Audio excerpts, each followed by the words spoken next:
ભાઈઓ જીવો બોલે વેચો નાડી નકર નથી ને તો મારે ગપ્પા ઠોકે પાકા ભાઈબંધીમાં પાકે પાકા હો દેશી પાલડી એ રામભાઈ, વેજાભાઈ, લખાભાઈ, જીવાભાઈ, હવ ગ્રામજનોને જાજા કરીને રામ રામ રામ રામ. આ આપણે ગામનો સોરો કાર્યક્રમ છે. ગામનો સોરો. ગામના સોરાની માયલુકોરા ખેતીને લગતી વાતું સીતું કરવા માટે આપણે જયેશભાઈ રાજકોટ થી પધાર્યા છે. ક્યાંથી પધાર્યા? રાજકોટ થી. તો આપણે એના કોઈ સહાયક હોય, આપણે જે ખેડૂત ભાઈઓ છે એ આપણે ફોન માથે ફોન કરીએ અને જે સવાલ કરીએ એના જવાબ દે જયેશભાઈ. તો ગામના સોરાવતી અમારા ગામ તરફથી તમને ખૂબ ખૂબ ધન્યવાદ. તમે અહીંયા પધાર્યા, તમારો ખૂબ ખૂબ આભાર. સમજા? હવે આમાં ફોન આવીએ ને આપણે જયેશભાઈ વાટ જોઈએ, પછી જેવા જેવા ફોન આવ્યા રાખીએ એવા એવા તમને પ્રશ્ન કર્યા રાખ્યું, તમે અમને જવાબ દેજો. જો ફોન આવ્યો છે. હાલો, એ વેદાભાઈ બોલે? હા વેદો બોલું. એ જામવારી થી ખીમરો બોલું? ખીમરોભાઈ, ખીમરાભાઈ તમારું ગામના સોરામાં સ્વાગત છે. એ હારું વેદાભાઈ, હારું. એક કામ કરો, તમારા રેડિયાનો થોડોક અવાજ ધીરો કરી નાખો. સવાલ કરો એટલે અમારે જયેશભાઈ જવાબ દે. કરી નાખો. આપણે પ્રશ્ન એ છે કે હવે બધી જ ઉનાળુ પાકતા બધા પૂરા થવા આવ્યા. હા. હવે ખેતી પાછી સુમાહાની કરવા માટે, હા, એને સુધારવા માટે બળદ થી ખેતી કરીએ તો સારું કે ટ્રેક્ટર? હા, જયેશભાઈ કહે છે કે બળદ થી ખેતી કરી, બળદથી ખેતી કરાય કે ટ્રેક્ટર થી ખેતી કરાય. આમ જોવા જઈએ આપણે તો આજ દી લગી તો આપણે બળદુથી જ હલવતા આપણા વડીલો બધા. પણ અત્યારે જેમ જેમ સમય બદલાતો ગયો એમ એમ ટ્રેક્ટર આવ્યા, મિની આવ્યા, મોટા આવ્યા. એથી મોટા જેવડા જોઈએ એવડા ટ્રેક્ટર ના એન્જિન આવી રીતે જેવું કામ કરવું એવું થાય. પણ પછી કામ અત્યારે આપણે ખેતીમાં એવું થાય કે આપણે જેવી સગવડ પ્રમાણે કામ કરીએ. એટલે કોઈ પાસે હજી હાલમાં બળદું પણ ઘણા પાસે છે, ટ્રેક્ટર પણ આવી ગયા છે બહુ માર્કેટમાં, અને મોટા ટ્રેક્ટર પણ છે. વધારે મોટી ખેતી કરવી હોય ડીશ કેવી તો મોટું ટ્રેક્ટર ની આપણે જરૂર પડે. પછી ઓછી આપણે ખેડ માન લ્યો, ઓછી અમુક આછી જમીન હોય, આછી જમીન હોય જેને બહુ ઊંડી ખેડ ની જરૂર ના હોય, ઈ પછી મિની ટ્રેક્ટર થી પણ ખેડી શકે. અને નોર્મલી રીતના જેને ઓછી જમીન 2-5 કે 10 વીઘા જમીન હોય એની જમીનમાં ઈ બળદુથી પણ એ બધી ખેડ કરી શકે. એટલે આમ જોવા જઈએ તો સરેરાશ આપણે સગવડ પ્રમાણેની ખેતી કરી શકીએ એમ. કોઈ એવું નહીં કે આપણે મોટા ટ્રેક્ટર થી જ કરીને હલવી શકીએ. આપણી પાસે ન હોય સાધન તો આપણે બળદુથી પણ રોડવી શકીએ. સમજાઈ ગયું. તો એ કેવું થાય છે, હોયમાં રોડવી લેવાય, અને ઊંડી ખેડ કરવી હોય તો ટ્રેક્ટર થી ખેડ. પછી અત્યારે ખડના બિયારણનો પ્રશ્ન બહુ થાય છે. આપણે કે જાતના ખડ આવી પડે છે. આપણે જીરાનું બી લઈએ, પછી આ છે ધાણાનું બી લઈએ. આપણે વાવેતર શિયાળું બહુ કરીએ એટલે બિયાણ ચારે બાજુથી બધી જાતના બી આપણી પડામાં આવી જાય છે.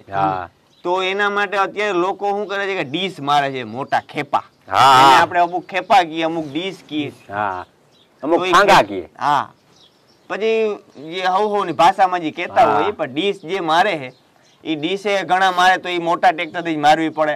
એ પછી વીઘો હોય કે 5 વીઘા હોય કે 10 વીઘા હોય, ટૂંકમાં ઊંડી ખેડ માઇલકોરાથી આમ હેઠલી જમીનમાં માથે રાખી દેવાય. ઈ ખેડ કરવી મારા અંદાજ પ્રમાણે અત્યારે જરૂરી છે. જેના કારણથી આપણે ખેતીમાં બિયાણ આવતે વર્ષે ચોમાસું ઓછું થાય. ચોમાસે એ ખડ ઓછું થાય. હા, વાત સાચી. હવે આપણે બીજા ફોન ની રાહ જોઈએ સહી. બીજો કોઈનો ફોન આવે તો ઉપાડીએ. આ બીજો ફોન આવ્યો છે. હાલો. હેલો. હા, વેદાભાઈ બોલીશ. હે? વેદાભાઈ બોલીશ. હા, વેદાભાઈ બોલી. ગામના સોરામાંથી સ્વાગત છે તમારું ગામના સોરામાં. વેદાભાઈ હું બનાસકાંઠા બોલું છું. બનાસકાંઠાથી? હા, બોલો. રાજેશભાઈ મારું નામ છે. હા. આપણે ખેતી કરવા માટે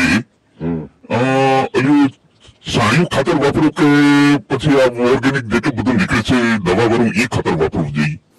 હા, એ અમે જયેશભાઈ ને પૂછા કરી તો સાંભળો તમે જરાક રેડિયાનો અવાજ તમારો ધીરો કરી નાખજો જેથી કરીને અમને ડિસ્ટર્બ ન થાય. હા, તો જયેશભાઈ આ ફોન છે મહેસાણા કે બનાસકાંઠા ફોન છે, રાજેશભાઈ નો ફોન છે. એ પૂછા કરે કે છુમાહાની માયલુકો કયું ખાતર વાપરવું, દેશી ખાતર વાપરવું કે ઇંગ્લિશ ખાતર વાપરવું કે સુપર વાપરવું કે શું છે આ તે એ બધી ડિટેલ જાણવા માંગે છે. એટલે બાપ તમને એ વિસ્તારથી જણાવું. હા, કે આમાં મારો અનુભવ આવી જાય અને જે અમને જે વાંચવા લખવામાં જે આવતું હોય અને બધા ખેડૂતોનું માર્ગદર્શન લઈ અને અમે જવાબ આપીએ. અમે એમને ડાયરેક્ટ કોઈ એક નથી અમે જવાબ નથી. એટલે આમાં અત્યારે ખેતી આધુનિક થઈ ગઈ છે. આમ જોવા જાવ તો તમે કે ટૂંકમાં બધું આધુનિક જ થવા માંડ્યું છે ટોટલ વસ્તુ. પણ હવે ખાતરનો ઉપયોગ પહેલા જે અમુક સમયમાં આજથી 5-7 વર્ષ પહેલા બહુ કરતા. વિદેશી ખાતરનો મતલબ ડીએપી છે, યુરિયા છે, આ છે, કેટલી જાતના ખાતર. પણ હવે ઈ ખેડૂતના પ્રમાણમાં ઓછું થતું જાય થોડું થોડું. કારણ કે એના લીધે જમીન ચિકાસ પકડી જાય, કઠોર થઈ જાય જમીન. ખેડૂતમાંથી જાણવા જડે છે આપણે કે ભાઈ આ વસ્તુ ઓછું કરીએ તો આ કેના કારણે. પછી એના ઉપર રિસર્ચ કરવામાં આવ્યું કે ભાઈ આ તમે વિદેશી ખાતર વધારે નાખો છો ને એના લીધે જમીન તમારી ચોટી જાય, મતલબ તમારે કઠોર થઈ જાય. જે એનું જે છોડ એમાંથી ઉગી જાય પણ એનો વિકસિત નથી થતો, પાડું વધારે લાંબી ન થાય. બરાબર. એટલે અને એક દેશી ખાતરનો ઉપયોગ હવે ધીરે ધીરે ખેડૂત વધુ કરવા માંડ્યા છે અને ઓલું ખાતર એની માત્રામાં ઓછું થવા માંડ્યું છે. વિદેશી ડીએપી અમુક વિસ્તારમાં ડીએપી ચોમાસામાં નાખતા જ નથી, મૂળ નથી નાખતા. ઉરિયા પણ નહીં માંડવીમાં કે કેમાંય નહીં. છેટ લગીને પહેલી વાર આપણે દેશી ખાતર ભરે ભેહુંનું, અથવા જો જે લોકોને બહુ શોખીન ને બહુ જેને સગવડ હોય, મોટી ખેતી હોય અને જે પૂગી શકતા હોય છે એ તો ગાયનું ખાતર જ નાખે છે. ગાયનું ખાતર બેસ્ટમાં બેસ્ટ. એટલે ટૂંકમાં દેશી ખાતર વાપરવું, ઇંગ્લિશ ખાતર ગાયનું ખાતર જડે તો ગાયનું, નકર પછી હાલે. એનું નાખે તો આવે ને, અને ગાયનું ખાતર આવે. પણ ગાયનું મતલબ મારે કહેવાનું મતલબ કે ગાયનું એનાથી વધારે સારું. ઓલું તો સારું તો છે જ બે સારું. ગાયનું હોય તો ગાયનું કેમ મળમૂત્ર આપણે બધી જગ્યાએ ગૌમૂત્ર એના પ્રમાણમાં. તો અત્યારે ટૂંકમાં ઓલું ઓછું થતું જાય. પછી જેવી જેની ખેતી ને છાણિયું ખાતર વધુ માધ્યમ આપણે છાણિયા ખાતર નો જ ઉપયોગ રાખવો. એટલે છાણિયું ખાતર હું બહુ સારું જીવા. કારણ કે રામભાઈ છાણિયું ખાતર જડે ને તો બીજું ખાતર હું તક નખાય જ નહીં. હવે માલઢોર બધા ઓછા કરી નાખ્યા ને માલઢોર વધારે હતા, ઉપજુ હાર્યું થતું, રોગચાળો એટલો આવતો નહીં, એટલો દવાનો ઉપયોગ ઇંગ્લિશ દવાનો ઉપયોગ કરવો ના પડે. હા, આ છાણિયું ખાતર ઘટી ગયું, ઇંગ્લિશ ખાતર નાખતા થઈ ગયા. એટલે એમાં મોલે એ પ્રકારનો થાય રોગ ને ભવડો લઈને રોગ ઓલો થાય છોડવો. પછી એમાં ફુવારો મારવો પડે ઇંગ્લિશ દવાનો. પછી ઈ જે જાય ફળ ફૂલમાં જે થતું હોય, ટમેટી હોય કે રીંગણી હોય કે ગમે એ દવાનું પછી આપણે ખાવું પડે. એટલે છાણિયું ખાતર હોય છે. જયેશભાઈની બહુ મુદ્દાની વાત, હાસામાં સાચી વાત અને બધાને ગમે એવી વાત છે કે છાણિયું ખાતર નાખો તો વધુ સારું. બાકી પછી માણસને ઘેર ઘેર જનતા નથી કહેવાતું.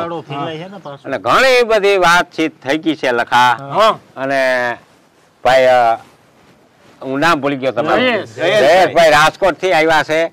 એટલે એને એક આનંદ મંગલ કરાવવો અમારે થોડીક 2 કડી લખો ભાઈ લોકગીત કે એને મન થાય એવી 2-3 કડી તમને સંભળાવે એટલે તમારું મગજ ફ્રેશ થઈ જાય. પછીના સવાલ આપણે ગામજનોના આપણે સાંભળશું અને જવાબ દેહું. જવા દે લખા. આપણા મલકના માયાળુ માનવી એ માયા મેલીને વયું આવું મારા મેરવાન. હાલો ને આપણા મલકમાં એ આપણા મલકમાં ભોજન લાપસી એ ભોજનિયા કરી ઘોડે ચડજો મારા મહેરબાન. આલો ને આપણા વાહ લખાભાઈ નો અવાજ બહુ સુંદર છે, મજા આવી ગઈ અને બધાને મગજ ફ્રેશ કરી નાખ્યા. હવે પાછો ફોન આવ્યો છે. હાલો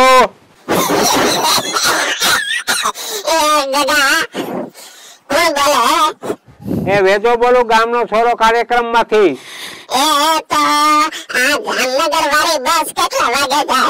એ આ રેલવે સ્ટેશન નથી, આ ગામનો છોરો કાર્યક્રમ માં તમે ફોન લગાડી દીધો. પણ જામનગર વાળી ટ્રેન કઈ જતી હોય એમને ના ખબર પડે, રોલ નંબર છે આ.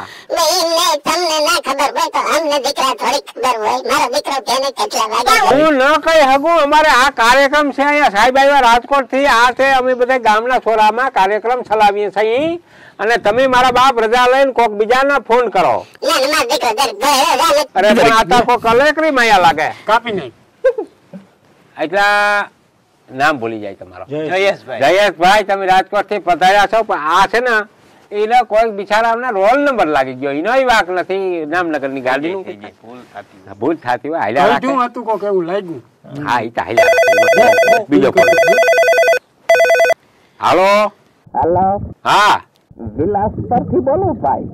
હા બોલો બોલો, ગામના છોરા કાર્યક્રમ માં તમારું સ્વાગત છે.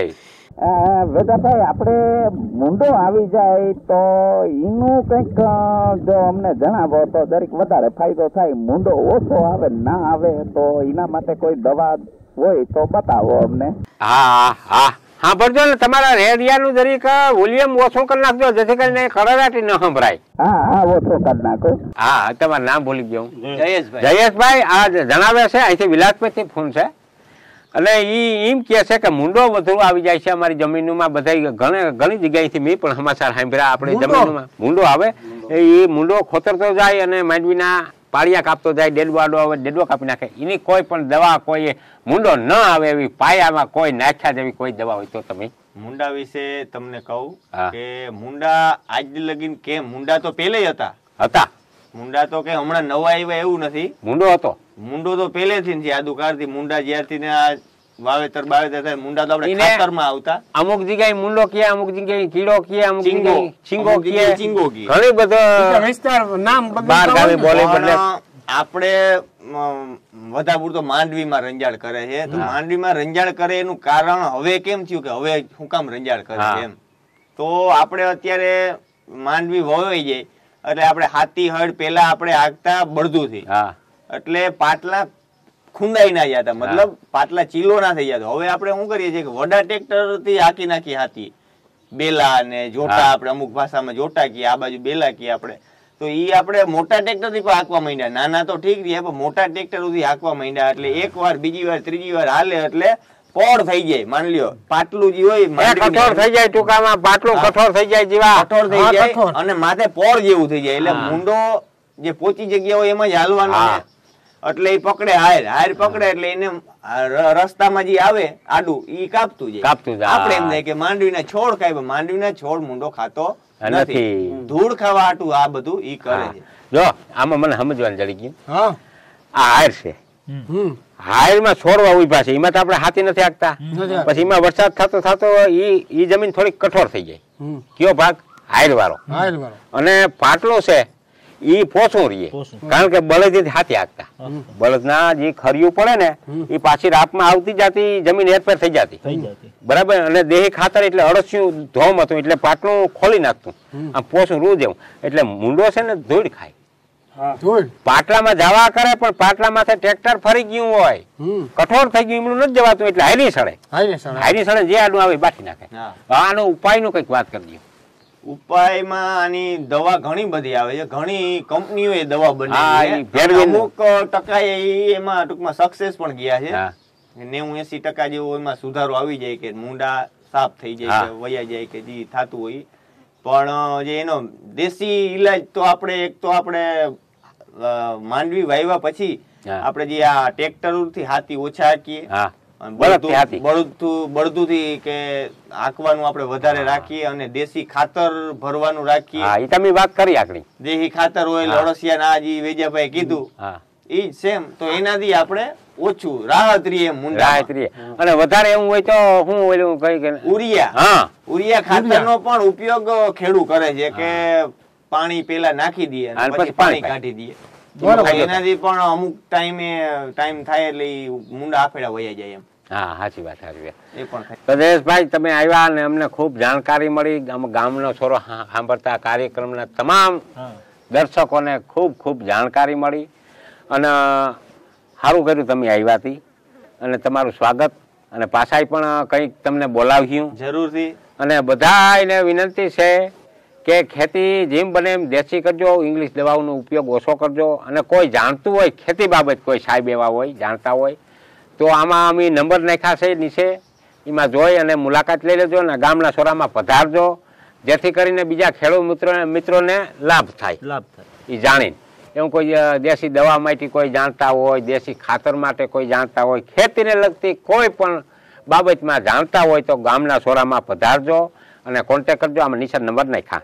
અને હવે રજા લઈ છે હવ ગામજનોને, બધાય વાલા મિત્રોને, ભાઈઓ બહેનો, વડીલો, માતાઓ, બાળકોને ગામના છોરા કાર્યક્રમ વતી બધાને રામ રામ.